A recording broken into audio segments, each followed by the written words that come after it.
Israel के इस कट्टरपंथी नेता बेन गवीर के एक्सीडेंट की खबर मैंने लास्ट वीडियो में सुनाई थी। इस कट्टरपंथी नेता की कुछ कट्टरपंथी औलादों ने मेरे वीडियो पर आकर कमेंट किया कि बड़े मजे लेकर तू ये खबर बता रहा है, तू ही मर जा। अक्सर ऐसे कमेंट आते रहते हैं जब भी मैं इजराइल के खिलाफ, इजराइल के काले करतूतों को अपनी वीडियो में बताता हूं। तो इस कट्टरपंथी नेता की कुछ कट्टरपंथी औलादें मेरी वीडियो पर आकर कमेंट करती हैं, नफरती चिंटू जिनको मैं कहता हूं कि तू ही मर जा। कसम से इन कट्टरपंथी औलादों को बिलबिलाते हुए देखने में बड़ा मजा आता है। थोड़ा हौसला रखो सच सुनने का। गोदी मीडिया को सुन सुन के ये लोग इतने ज्यादा नफरती हो गए हैं कि इनको सच हजम ही नहीं होता है। हौसला रखिए, ऐसा ही सच हमारे मुंह से हमेशा निकलता रहेगा। बर्दाश्त करने की थोड़ी सी क्षमता रखिए। मेरे दोस्तों 2 मिलियन के बहुत करीब हैं। जिस तरह से अब तक आप लोगों ने सपोर्ट किया है, आगे भी सपोर्ट करें और जल्द से जल्द 2 मिलियन तक पहुंचाएं, क्योंकि 2 मिलियन का आंकड़ा बहुत बड़ा होता है। चैनल जब बड़ा हो जाता है तो बहुत सारी जो परेशानियां आ रही होती है वो भी कहीं ना कहीं थोड़ी सी दूर हो जाती हैं। ज्यादा से ज्यादा वीडियो को शेयर करें और चैनल पर पहली बार आकर वीडियो देख रहे हैं सब्सक्राइब करके हमारे साथ जुड़ जाएं। पहली खबर तुर्की से आ रही है। आपको कई दिन पहले बता चुका हूं, तकरीबन 5,500 टन सहायता लेकर एक बहुत बड़ा जहाज तुर्की के इस्तांबुल से गाजा के लिए रवाना होने की कगार पर है। इस जहाज में दुनिया भर के तकरीबन 800 से ज्यादा एक्टिविस्ट हैं, पत्रकार हैं, वैज्ञानिकों की टीमें हैं और भी बहुत सारे बड़े बड़े स्पेशलिस्ट इस जहाज पर मौजूद हैं। इन लोगों का मकसद इजराइल की पिछले 17 साल की घेराबंदी को तोड़ना है। इजराइल ने गाजा पट्टी की पिछले 17 साल से नाकाबंदी कर रखी है, उसको तोड़ने के लिए ये लोग आगे बढ़ रहे हैं। लेकिन कुछ खबरें ऐसी आ रही हैं कि अमेरिका और इजराइल इनको रोकने की कोशिश कर रहा है। अंदर अंदर बहुत सारी बातें चल रही हैं। यूनाइटेड नेशंस की तरफ से भी कहा गया है कि इजराइल को तुर्की से आ रहे इस जहाज को नहीं रोकना चाहिए। 5,500 टन सहायता लेकर यह जहाज जो गाजा की तरफ बढ़ रहा है, इसको आने देना चाहिए।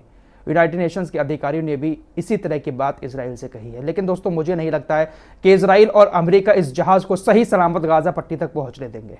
फिलहाल इस मामले को लेकर आने वाले 4-5 दिनों में एक बड़ा पंगा देखने को मिल सकता है।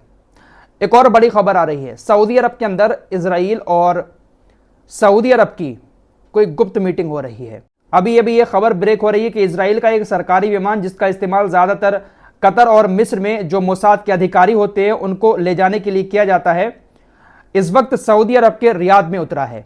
मोसाद के अधिकारी जिस विमान में बैठकर कतर और मिस्र जाते हैं, वही जहाज अभी कुछ देर पहले रियाद में उतरा है। ऐसी खबरें आ रही हैं कि इजराइल और सऊदी के बीच कुछ जासूसी खुफिया मीटिंगें चल रही हैं। अब कौन सी मीटिंगें हो रही हैं अल्लाह जाने। दोस्तों पिछले कई दिनों से मैं आपको एक खबर लगातार बता रहा हूं कि इंटरनेशनल क्रिमिनल कोर्ट नेतन्याहू और उसके कुछ सेना के अधिकारियों के खिलाफ अरेस्ट वारंट जारी करने की तैयारी कर रहा है। तैयारी कर नहीं रहा है, बल्कि पूरी तैयारी हो चुकी है। नेतन्याहू और उसके कुछ अधिकारी लगातार इस मामले को लेकर खुफिया मीटिंगें कर रहे हैं। जो खुफिया मीटिंगें हो रही हैं, इसको लेकर इस बात पर जोर दिया जा रहा है कि कैसे करके इस अरेस्ट वारंट को रोका जाए।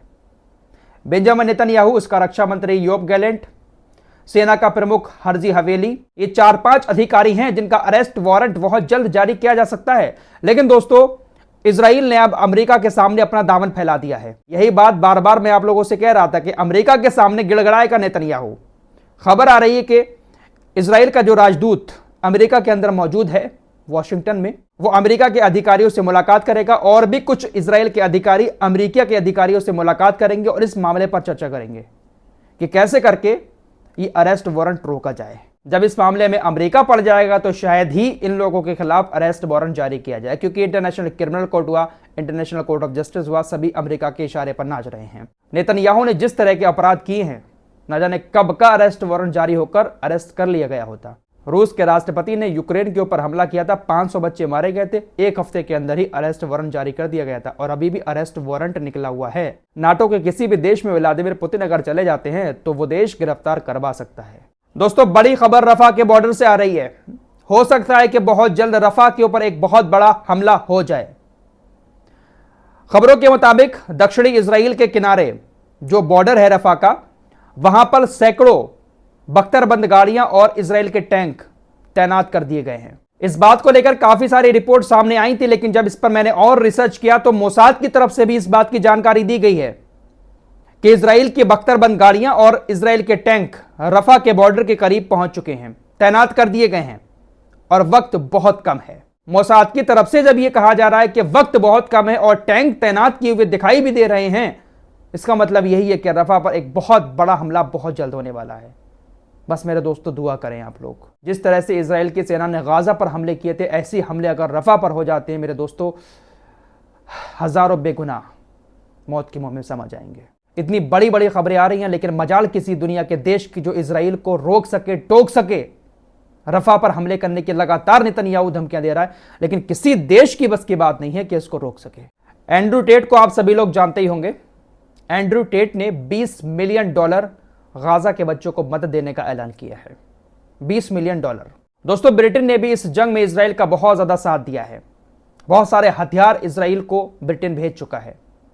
ब्रिटेन के अंदर ऐसी मांग उठ रही थी कि ब्रिटेन की सरकार में जिन लोगों ने भी इंटरनेशनल कानून का उल्लंघन किया है, उनके खिलाफ कानूनी जांच होनी चाहिए। कानूनी जांच होने से पहले ही ब्रिटेन के प्रधानमंत्री ऋषि सुनक ने सभी तरह की कानूनी जांच पर प्रतिबंध लगा दिया। इस मामले को लेकर कोई भी कानूनी जांच नहीं होगी अब ब्रिटेन के अंदर।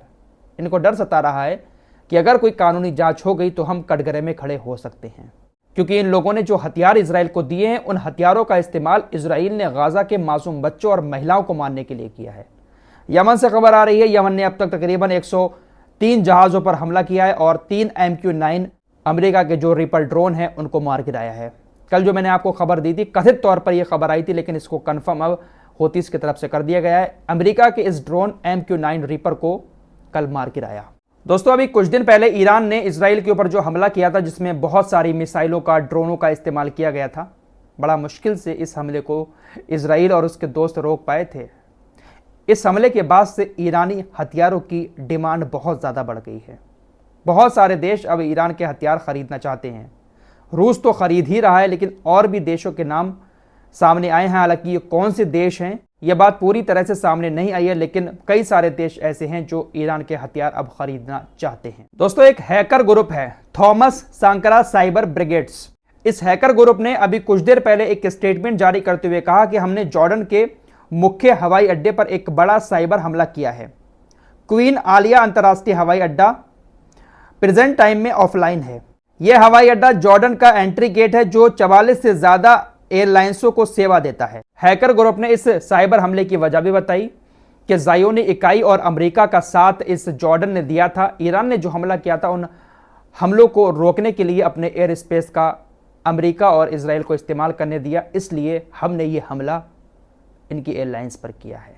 फिलहाल इस रिपोर्ट में इतना ही। खबरों का सिलसिला यहाँ पर लगातार जारी रहेगा। चैनल पर पहली बार आएँ, सब्सक्राइब करके हमारे साथ जुड़ जाएं और इस वीडियो को ज़्यादा से ज़्यादा शेयर करें, ताकि हम बहुत जल्द 2 मिलियन सब्सक्राइबर तक पहुँच जाएं।